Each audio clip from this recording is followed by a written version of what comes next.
Just get over it. He says, get on my shoulders. I go on his shoulders.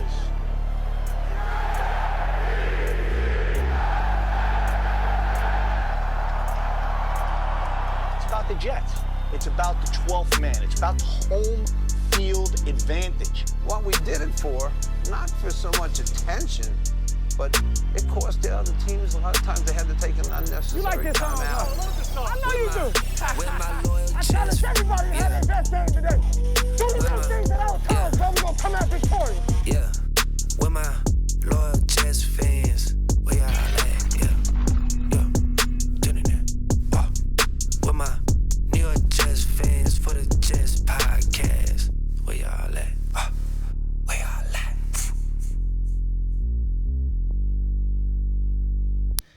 What's up, Jet fans? Today is Tuesday, July 30th, and it's also the first day for the team to be off as they have 5 straight humid practices. I'm here with Brad to talk some of training camp. How you doing, Brad? Good, man. Football is back. I couldn't be any happier. Yeah, but when football starts, there's something concerns that start coming up, and those are injuries. Let's start talking about Jameson Crowder's injury.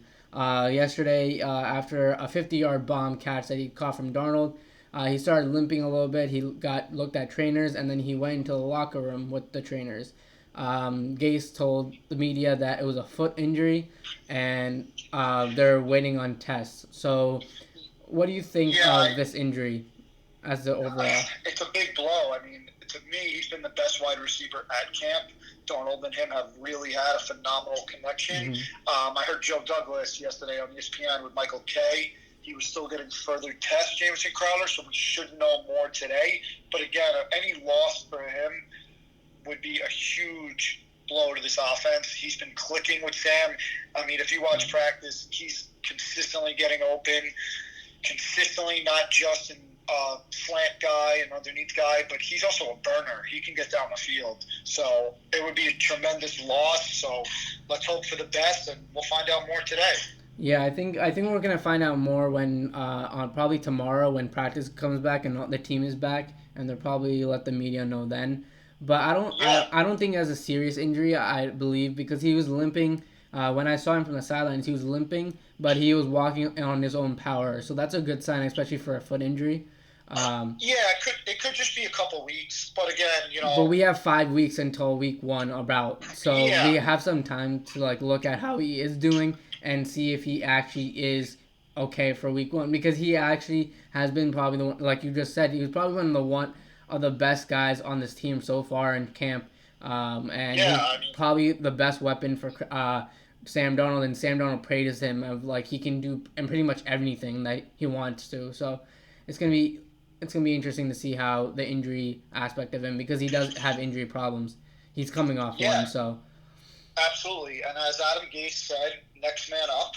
That's a cliche everyone uses. The next man up was Dante Burnett, and everyone knows he played with Darnold at USC in college, and right away he stepped into the starting role, and I don't want to say they didn't miss a beat, but he was productive, and you can tell that he is a receiver that Sam Darnold trusts, and he can play. I mean, there's no doubt about it. The guy can play. He's going to make the team. I saw he made a terrific diving catch on Trevor. So, I mean, I think he's going to be the next man up if, God forbid, Jameson Crowder is out for any significant time. But Dante Burnett is a guy that, to me, keeps standing out in practice, and a guy that's definitely going to make this team as a 4th or 5th wide receiver. Yeah, there's definitely a lot of competition. We'll talk about that later in the show of who has stepped up. Another injury that has been kind of brutal to the offensive line, which is already struggling depth-wise, is Pren Cowell. He left the practice, I believe, on Saturday or Sunday, and it looked like a really bad injury. And I believe it was a knee, and he's supposed to miss a lot of time, but not the entire season from Gase. So that obviously is a big blow for depth purposes, but I think they should add probably another offensive line just for depth. Yeah, for some reason, I don't know. It's kind of weird. We still haven't heard about what the injury is. We don't know how long they'll be out, so I'm hoping maybe we hear more about that tomorrow at practice. Yeah. But again, Joe Douglas is a former offensive lineman. He knows how important the offensive line is. I have no doubt about it that once they do find out how long he's going to be out, they will go at depth, probably going to wait for cuts. But there's no doubt about it, they will add to that offensive line. And thank God, knock on wood, that it wasn't anyone to the starting unit, because that would be very scary. Yeah, that's for sure. But it could be worse. He could have been out for the year. So again, he was a second teamer, but another important depth piece. So we should find out more on him, I would say, tomorrow, because we still haven't heard what the injury is or how long he's going to be out. Is it all of preseason? Is it up into the season? We don't know. So stay tuned on that. Yeah, it's going to be to me interesting, but I think he's going to go through the season of how bad the injury was, because he could not get up. When I saw him on the field, he was not getting up. He got carted off. So I think it doesn't look like a great injury for him. But another guy to look at, he's not injured, but is Le'Veon Bell. Le'Veon Bell missed 2 practices because of drug testing. And then another practice, he got a little bit shaken up, but he did come back in. And now finally in the last 2 days, he's finally been practicing with the team fully and has been out there and actually had his best practice yesterday. He had some burst of run, and he kind of showed what Le'Veon Bell was. And it was kind of actually nice to see Le'Veon Bell, back in action. And he also said, I think on Instagram, he pretty much said sorry to fantasy owners from last year. Yeah, I saw that. And then he pretty much was like, yes, I will be the number 1 running back this year. He's pretty much, if you draft me this year, and pretty much I'll make you guys proud. That's what he pretty much said. He's a stand-up guy. But obviously he wants to play, and he's eager to play this season. And I think he started off, I think with the drug testing a little bit, people are like a little concerned of what's going on, but he did miss off-season programs. So yeah, I mean, to me, it's kind of bullshit that the NFL has to take practice time away from the guy. 2 practices in a row to do a random drug test. I mean, they couldn't wait till after practice. They can't wait till an off day to schedule a drug test. I mean, to me, it's kind of ridiculous. It's already a limited amount of practices as it is, and now you got to pull the guy off who missed football for a year for 2 straight practices. That's bullshit, and the NFL should be embarrassed by doing that. So, I mean, all in all, is Bell, he's looking like he's knocking off the rust. You can tell that he still has the same burst. You can tell that he's going to be a tremendous weapon for Sam Darnold. I watched him catch passes all over. Yesterday, I thought was his best practice. I saw him catch a pass, burst right up the middle for a nice big gain. And one thing that I could tell is going to be a main focal point of this offense is the running backs. And I don't just mean Le'Veon Bell. I mean Ty Montgomery. To me, Ty Montgomery and Bell are going to be a huge focus point of this offense. And Gase loves the running backs. They're both going to be on the field at the same time. Yeah, don't count out Powell, McGuire, all these guys. They've all been stepping up. Every running back has made plays so far in camp. Yeah. Even Trenton Cannon has made plays. Trenton Cannon's going to make the team. Yeah, I don't think he's going to be a running back. No, he's in special teams. Yeah, special teams ace. Like, you need good special teams player. He is a straight-up ace on special teams. Yeah, it's going to be interesting to see. Right after the commercial break, we'll talk about how the defense and offense played so far in camp. We'll see you right in a few. LoyalNYJetFans has partnered up with SeatGeek. You can get $20 off your purchase on your first purchase with SeatGeek using our code LNYJ. It's going to be written right here. Again, you can use that to get $20 off, especially for concerts, football games, baseball games, all sporting events. You can, if you're a new member, you'll get on your first purchase $20 off using this code LNYJ. All right, welcome back. So let's talk about how the defense and offense have played so far in training camp as a whole. Brad, what do you think about the offense so far?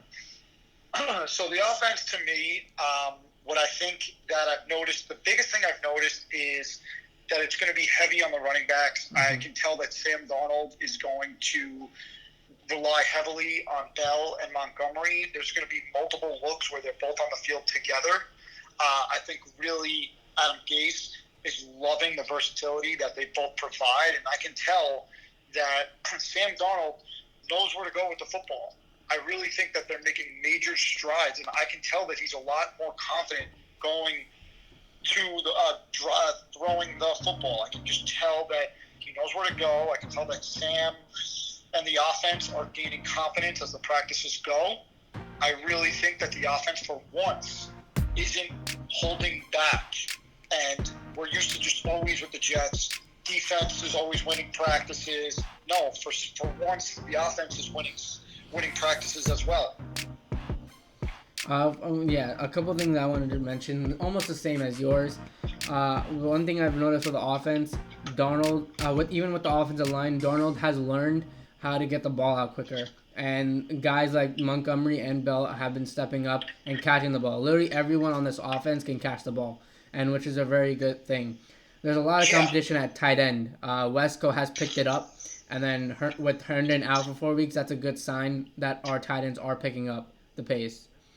I think that's pretty good. I mean, Ryan Griffin didn't play last practice yesterday because minor injury, but he should be back tomorrow. I think it was a hamstring injury. I think it was a hamstring injury. Yeah, I mean, you're going to get hamstring pulls. But yeah, it's just training camp. It's hot. That's what happens. Yep. But overall, the offense, I think, has been clicking. I think for the first time in many years, the offense is winning practices against the defense as a whole. And that's an awesome thing to see, that like the offense is finally legit for the New York Jets. I've never seen a legit offense that there's weapons literally everywhere.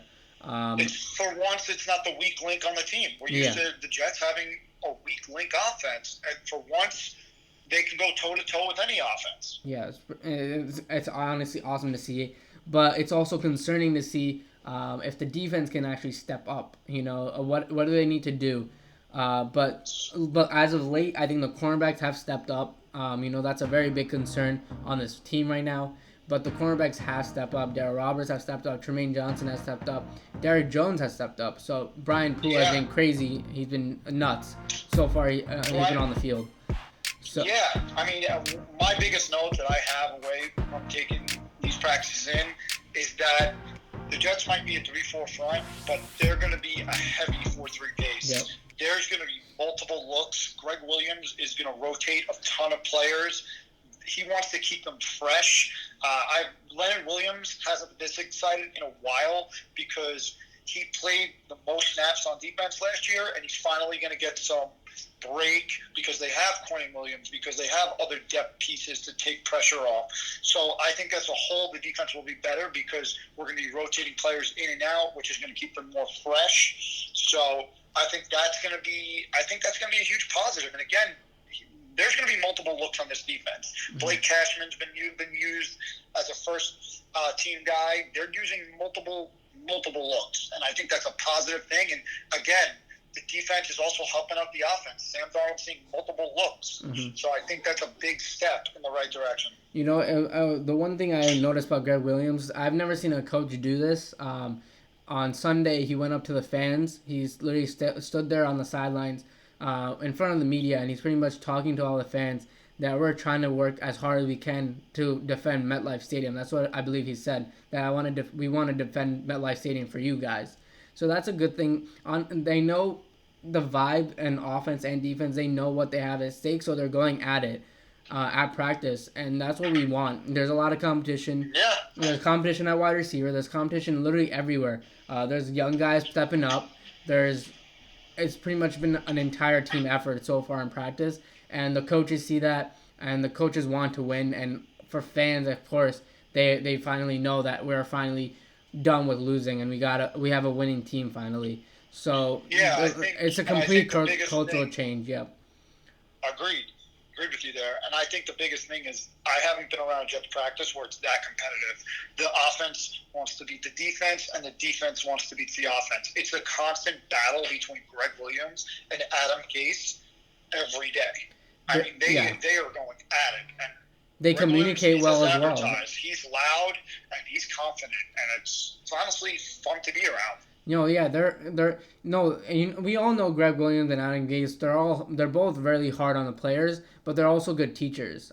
You see them on the sidelines pick a player after even a wide receiver that no one knows about. If they drop a pass, he pretty much takes him to the side and helps him and asks what happened on that play, or either how he can improve. And I can see him pretty much showing the player on what he needs to do to maybe make the catch next time. And they usually start making the catches the following time because now the head coach has talked to you.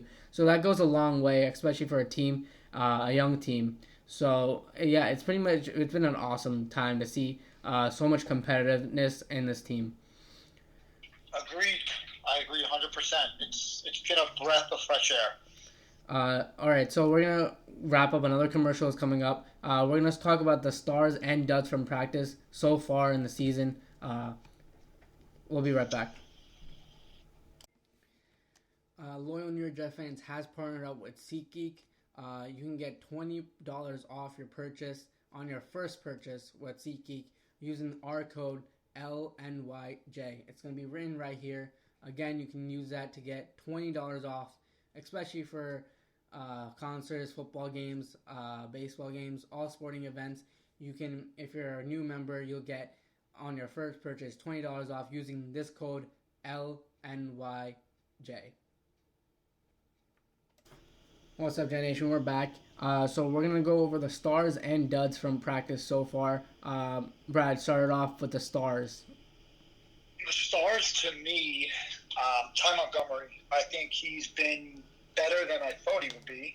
Not only is he able to run between the tackles, but, I mean, he can catch. Obviously, we all know he's a converted wide receiver, but he's been getting a lot of time, and he's really impressing me. I actually think he was a steal of an offseason. Yeah, I think Ty Montgomery was he's been taking the offense so well, and he's been pretty much excelling at catching the ball, running the ball, and he's been solid pretty much everywhere. Another guy on defense now is Brian Poole. As soon as he came onto the field, his coverage skills are getting better, but when a defender comes by, he knows how to knock the crap out of someone. He's got that hitting mentality. He has that physical mentality, I want to say that better. But he tries to knock the ball out of their hands, and he actually did it to Le'Veon Bell the other day. So you know how hard he hits, and that's good to have. If he can somehow get turnovers for the team, interceptions for the team, that's a good cornerback to me. 100%. And another guy I think on a star that I have to mention who has been a star lately for the past 2 or 3 days is Deontay Burnett. I think he has stepped up big time. And he, especially with Crowder going out, and he was just making plays all over the field. He's been, his hands have been pretty good in practice. He's made a couple touchdown grabs with Sam Darnold as a quarterback. So, and they already have that connection from USC. So, it's interesting to see how Deontay Burnett, what role he gets, and he definitely got a bigger role last season, in the last few games. So we'll see how he progresses, and I think he's doing pretty well to get him back on the team. I think he's a lock on the team, honestly, and just to see how he progresses and how he's good for the entire season. Yeah, one more guy. I'm just going to stay with the USC theme here. Leonard Williams. I mean, I've been down on him for years. I've been saying he's overrated. I mean, many Jet fans have been saying he's been overrated. I don't think he deserves the crazy money, but to me, he's been a standout at camp. I mean, he, to me, looks faster, stronger. He looks refreshed, and he's playing with a different kind of energy. I honestly think he's going to have a monster year. Yeah. He's killing it. I think he's going to have a monster year, and to me, he's been getting better and better. Yeah, before I think people, Jet fans, will be a little bit upset if I don't mention his name. Blake Cashman, the rookie, he's been all over. Greg Williams have been using him literally everywhere. He used him at linebacker the other day, and he's just been, with Greg Williams, he wants to use every different look, and Cashman has been the guy that he's been using. He's been he's taking first team reps, second team reps, mostly first team reps, and Cashman is impressing at camp. All the defensive coordinator, they all love him, and he's pretty much balling out this in camp.